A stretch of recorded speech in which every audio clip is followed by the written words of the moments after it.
I would like to invite you to a retreat and a journey called Faith Walking.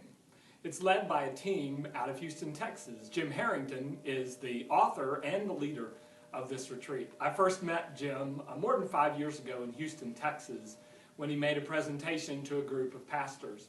I was very impressed with Jim's passion for Christ, but just as significantly, his compassion for community.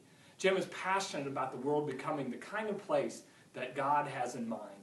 And to move us and help us be the kind of people that will help make this world as God intended, Jim has created a retreat and a process called Faith Walking.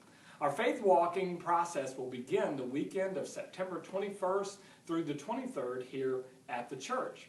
Faith Walking is a bit like a walk to Emmaus if you've ever participated in that retreat. It's a series of talks followed by an opportunity to discuss the talks and to reflect on the talks with other people. The retreat is then followed by some time over several weeks where with one another we can begin to work through what has been triggered by the retreats, both in terms of content but also in terms of the applications that we've seen for our lives. The goal of Faith Walking is to narrow the difference between the kind of life that Jesus calls us to live and the kind of life that we typically live. As the gap between the two gets narrowed, we change.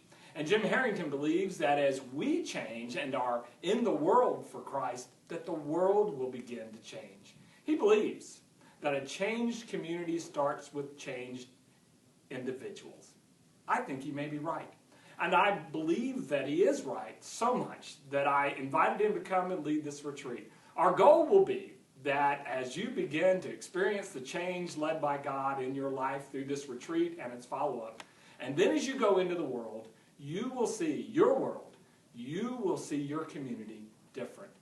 I believe that San Antonio can and will be different because people like you and me who have experienced the change that Faith Walking invites us into.